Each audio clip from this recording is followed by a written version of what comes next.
ሰላም ጤና ይስጥልኝ የተከበራችሁና የተወደዳችሁ በዓለም ዙሪያ የምትገኙ የጣና ሳተላይት ቴሌቪዥን ቤተሰቦች እንደምንዋላችሁ አክብሮታዊ ሰላምታችን በያላችሁበት ይድረሳችሁ እያልን የግንቦት 8 ቀን 2018 ዓመተ ምህረት የሰዓቱን ዜናዎቻችን ይዘንላችሁ ቀርበናል። እስከ መጨረሻው አብራችሁን እንድትቆዩ በአክብሮት እየጠየቅን ቻናሉን ሰብስክራይብ፣ ላይክ፣ ሼር በማድረግ የጣና ሳተላይት ቴሌቪዥን ቤተሰብ እንዲሆኑ ጋበዝ። በቅድሚያም አርዕስቶቹን እንሆ።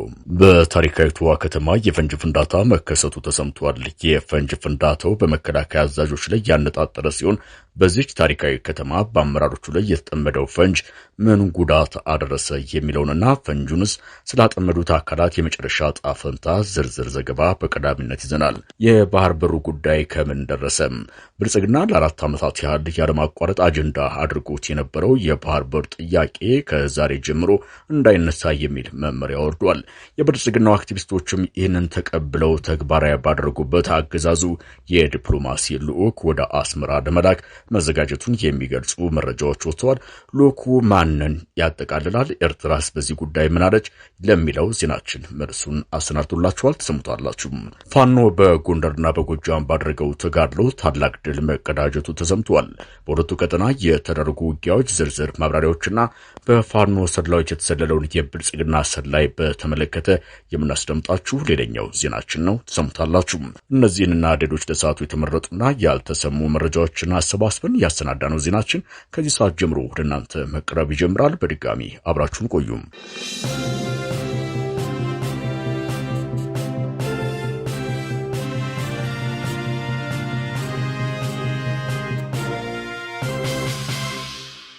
በላሊበላ ከተማ ድንገተኛ የፈንጅ ጥቃት መፈጸሙ ተገለጸ። በሰሜን ወሎ ዞን ላሊበላ ከተማ በመዝናኛ ቤቶች ላይ የተጠመደ ፈንጅ መፈንዳቱን የጣና ሳተላይት ቴሌቪዥን ምንጮች ገልጸዋል። ትናንት ምሽት በላሊበላ ከተማ ደብረ ዘይት ቀበሌ በአንድ ግሮሰሪ ውስጥ በነበሩ የአገዛዝ ጦር አዛዦችና የመከላከያ አመራሮች ላይ ያነጣጠረ የፈንጅ ጥቃት መፈጸሙ ተሰምቷል።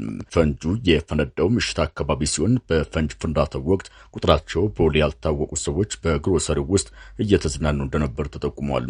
እንደ ምንጮቻችን ገለጻ በስፍራው ያገዛዙ አመራሮችም የነበሩ ቢሆንም በግሮሰሪው ውስጥ የሞርተር ፍንጣሪዎችን ወይም ቅንቡላን ከቴፕና ከቴክኖ ሞባይል ስልክ ጋር በማስተሳሰር የተዘጋጀ ወጥመድ ፈንጅ ሲፈነዳ ግን በብዛት የተገኙት ንጹሃን ናቸው ተብሏል። የፈንጅ ፍንዳታው ያደረሰው ጉዳት እስካሁን በዝርዝር አልተገለጸም። ከፍንዳታው በኋላ በከተማ ተኩስ እንደነበር የተገለጸ ሲሆን ከተማ ውስጥም ከፍተኛ ውጥረት ነግሶ ማደሩን የጣና ሳተላይት ቴሌቪዥን ያነጋግራቸው የላሊበላ ከተማ ነዋሪዎች ገልጸዋል።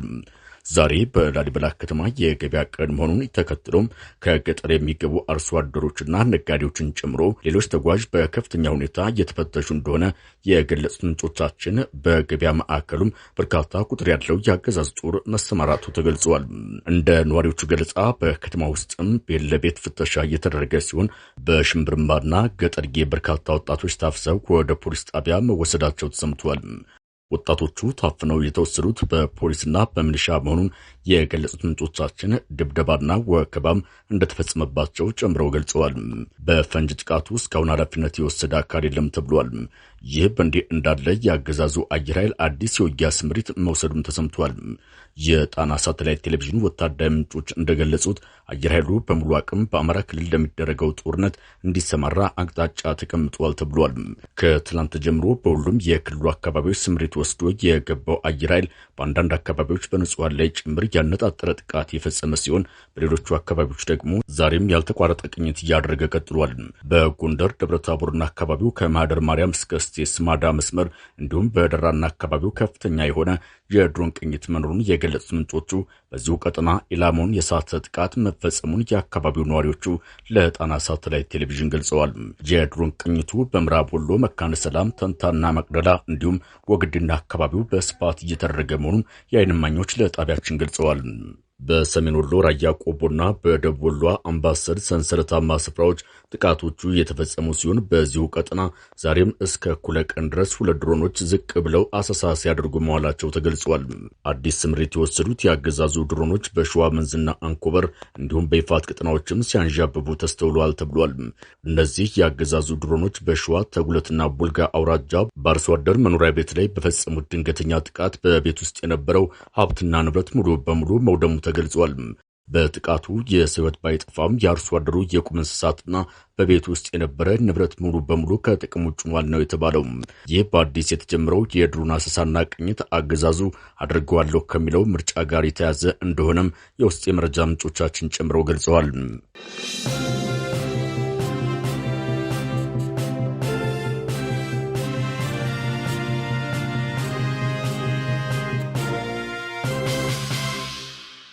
ፋኖ በጎንደርና በጎጃም ባደረገው ተጋድሎ ታላቅ ድል የተቀዳጀ ሲሆን በዘረጋው የመረጃ መረብም የአገዛዙ ሰላይ በቁጥጥር ስር መዋሉን አስታውቋል።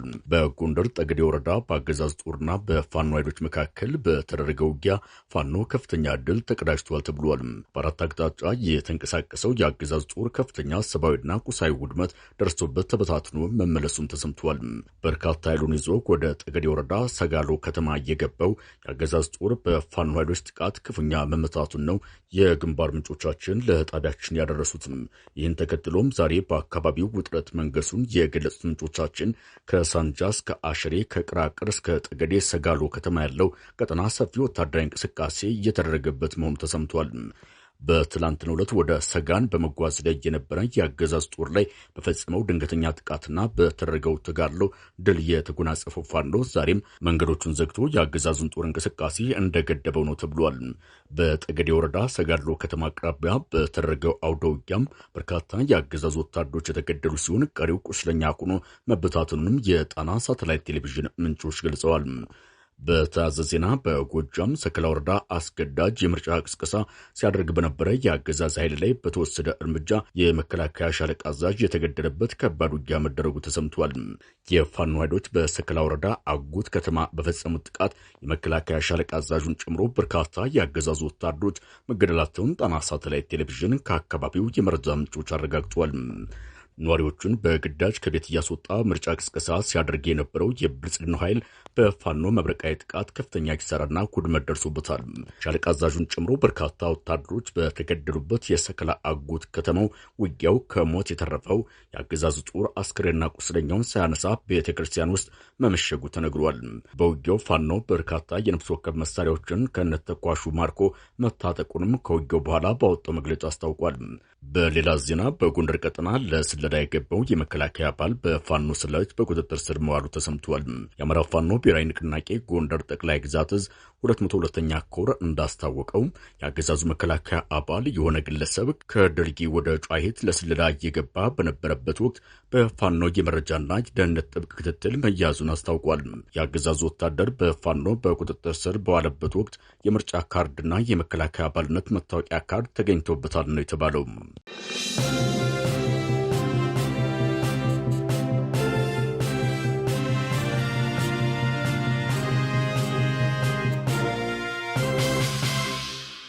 የወደብ አጀንዳዎችን በተደጋጋሚ እያነሳ የጦርነት ነጋሪት ሲጎስም የከረመው የአብይ አህመድ አስተዳደር ከኤርትራ ጋር አዲስ ዲፕሎማሲያዊ ግንኙነት ሊጀምር መሆኑ ተሰምቷል። ላለፉት 4 ዓመታት የባህር በር ወይም ሞት በሚል ያልተቋረጠ አጀንዳ ሲያራምድ የነበረው ብልጽግና በመጨረሻም ከወዳጃቸው ኢሳያስ አፈወርቂ ጋር አዲስ ግንኙነት ሊጀምሩ መሆኑ ተሰምቷል። የጣና ሳተላይት ቴሌቪዥን የቤተ መንግስት ምንጮች አሹልከው ባወጡት መረጃም የአብይ አህመድ አስተዳደር ፐብሊክ ዲፕሎማሲ ልዑክ ወደ አስመራ ሊልክ ዝግጅቱን ጨርሷል ተብሏል። በዚህም የብልጽግናው መንግስት የኢትዮጵያና ኤርትራ ወደ አንድነት በሚል በተለያዩ ከተሞች የልዑካን ቡድን ለማደራጀት እንቅስቃሴ ጀምሯል ነው የተባለው።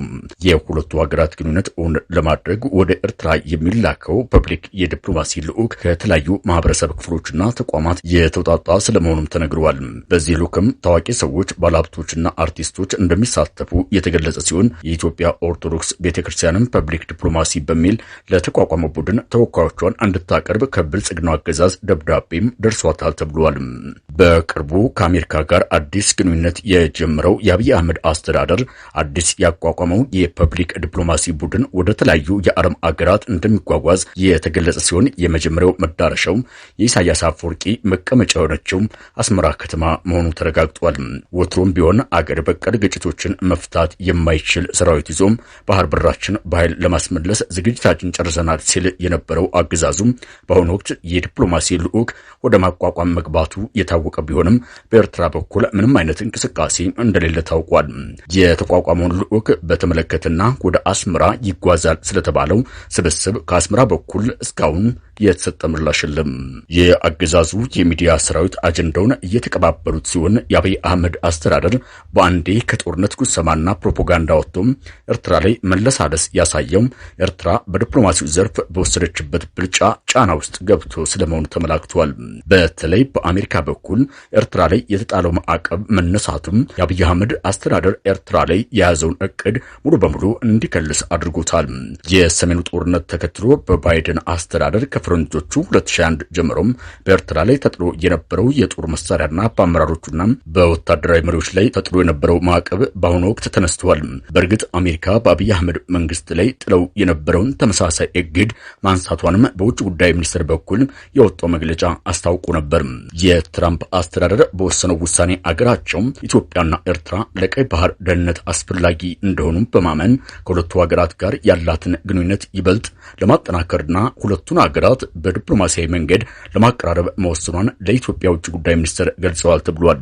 ይህ ደግሞ የብልጽግናው አስተዳደር በአሰብ ወደብ ይገባኛል ጥያቄ ምክንያት ከኤርትራ ጋር ወደ ጦርነት ለመግባት የያዘውን አቋም በአስቸኳይ እንዲቀይር አስገድዶታል።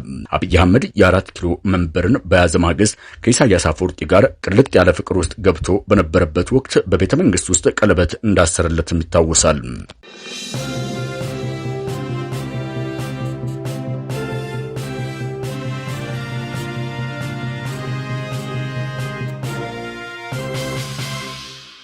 ክቡራና ክቡራት የጣና ሳተላይት ቴሌቪዥን አድማጭ ተመልካቾቻችን ዜናዎቻችን እነዚህን ይመስሉ ነበር። አብራችሁን ስለቆያችሁ እናመሰግናለን።